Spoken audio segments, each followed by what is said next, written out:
With all these controversies, you kind of have to wonder what the fuck is Game Freak doing, right? I mean, you have like the whole national Dex thing. I don't know if you guys have heard of that. I mean, kind of a lot of people have been losing their minds about that. And something that comes up very often in that conversation is, did Game Freak have the time? Did they kind of use their resources correctly? Did they develop Sword and Shield in such a way that made it so that it was impossible for them to give us a quality game? At least that seems to be one of the defenses for Game Freak, right? And it is widely known that they worked on Sword and Shield, Pokemon Let's Go, and Town all at once. But there was another game that no one seems to bring up in that conversation. I haven't heard.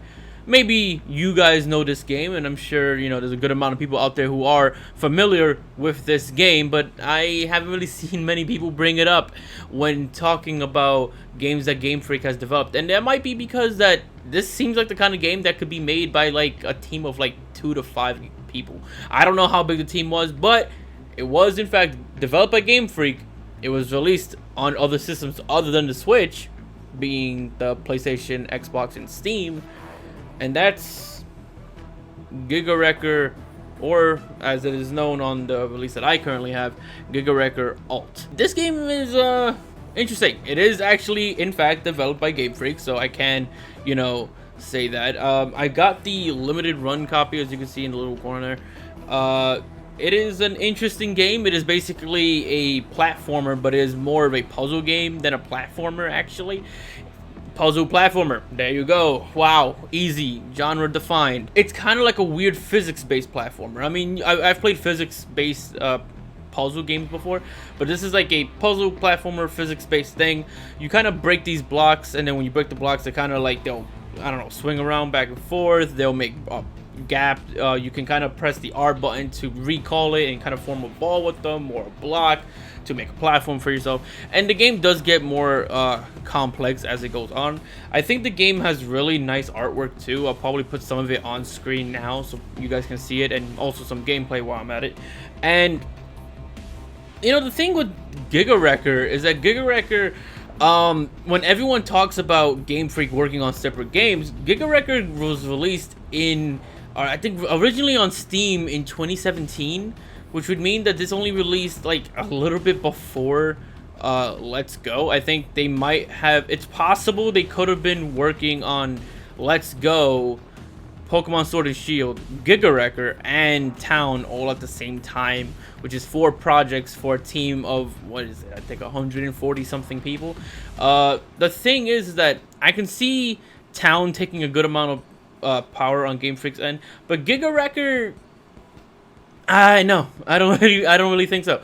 Giga Wrecker is very bare bones. I think the walk animation is like a few frames. Like it's genuinely pretty basic in a lot of ways. The best thing about Giga Wrecker is its art style. I think it's like really pretty to look at. I like the art a good amount. But you might be wondering, well, why exactly is no one talking about Giga Wrecker? Why is Giga Wrecker not really mentioned in the list of Game Freak games? I mean, yeah, sure, Pokemon is like the #1 thing that everyone mentions, but at the same time, especially with the bring back the national Dex conversation that's been going on lately, a lot of people also bring up Town, which was, you know, kind of shown off in a Nintendo Direct, but Giga Wrecker hasn't. Now, you can ask why I think that's the case, and I can tell you straight up, I've played the game for a little while. I won't say that I've played it a ton, and that kind of goes into why I think this game hasn't really been mentioned by Nintendo or even people who are familiar with Game Freak, and that's for the simple fact that the game sucks. It sucks. Now let me explain why I say that, because such a blunt statement like that without explanation probably sounds kind of mean or just unjustified.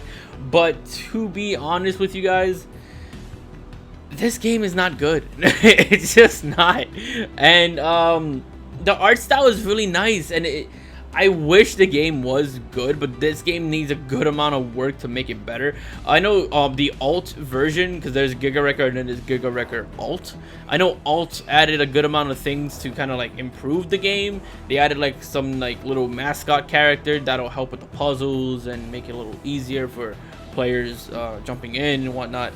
But the problem with the game is not really that the game has tough puzzles or is not beginner friendly or anything like that. That's not what it is. The problem with the game is that, one, the controls are so goddamn sensitive for no reason. I could hit the D-pad to move forward just a bit and this girl would just fly across the room and kill herself. There's been many instances where there will be some kind of cliff on one end of the level, a bridge on the other in between, and then after that is kind of like you know, just a space that if you fall into you die. And it's so often that I'll just try to just move the D-pad just enough to just, you know, fall off the cliff and land on that platform, but she'll do a full sprint like immediately and just fly right off that cliff and kill herself. And I'm just like, what the hell? Why is it so sensitive? I just tapped the button. And that happens so often. And it's not like I'm new to platformers. I've played a ton of different platformers throughout my entire lifetime. And this game is just so sensitive. I don't know why it's so sensitive. And on top of that, right, the game has really weird, like, I don't know if the term is hit detection or maybe it's something, I'm not familiar with the terms exactly, but there will be multiple scenarios where you'll be standing on a platform, and that platform, let's say it's like in the shape of a kind of like a zigzag in a way, and there'll be a wall on that same platform, and for some reason, if you can fall through that wall if you're falling into that wall. And that probably sounds confusing, but imagine if this is the wall I'm talking about and this is your character. If you're walking up to the wall, it's solid and you can't walk through it. But if you fall from above it and you hit the wall, you'll go right through the wall and just die. Why? Why? There's so many weird design choices with this game. I just do not understand why it is the way it is. This game has a really nice art style, and yeah, the story is not exactly the most interesting, but the fact of the matter is that if I'm buying into a puzzle platformer, I'm not exactly trying to, you know, be engrossed in the story, as long as it's kind of like, you know, serviceable. And that's kind of how I felt about it. I think the story is serviceable. It gives you just enough to know what's going on. The character has her motives, and you try to figure out why. But it's just the actual gameplay of moving the character around sucks. And it doesn't feel good to play at all. It feels really stiff. It feels way overly sensitive to the running. Some walls you just fall right through, and the map is not exactly clear on what you're supposed to be doing. Like they tell you you're supposed to activate these switches, but they don't tell you that the doors open, what doors open, how they open. You kind of have to figure it out, and it's like, I don't know, it's not very well done. I feel the game is not perfect. I feel like if they want to kind of improve this game, they kind of have to make the movement not so sensitive, make it so that it requires a longer press on the D-pad or something to run, instead of just like tapping it once and she just goes full on a sprint. The puzzles aren't bad. When I'm actually doing the puzzles, I actually have like a decent amount of fun. It's just that because she's so sensitive, it's very hard to do the more precise puzzles that require you to move in the air and do a certain action at the same time, because if she just goes into a full sprint every time, she just ends up falling and dying often and consistently. So it's like, it makes it more frustrating to play. I have no motivation to go back and play this game. Simple as that. I don't. I really don't. And that's probably why Giga Wrecker is never really brought up in the conversation of, like, you know, games that Game Freak has been developing in like a certain time span or so, right? Or how many projects they've taken all at once, especially recording, you know, going along with the whole National Dex thing. Because the game, other than the art is really well made. So other than the art, looks like it can be made by like a small team, a really small team. and it's just not good. It's just not a good game. And it sucks because I really like the art style. I really like the puzzles.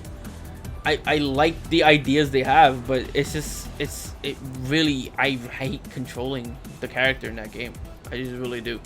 But I guess that's really all I have to say on the whole thing. The main reason why you guys probably don't talk about this game and why you don't see Nintendo push it and why people don't mention it is because at most this probably took like 5 to 10 people maybe from Game Freak to develop.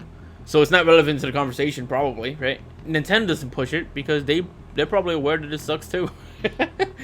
But yeah, that's kind of all I have for you guys. I mean, I guess let me know what you guys think about how the game looks. So maybe you think this game actually has more of a foothold on the whole national Dex conversation. I don't think it does. I was kind of hoping for kind of at least a decent platformer. No.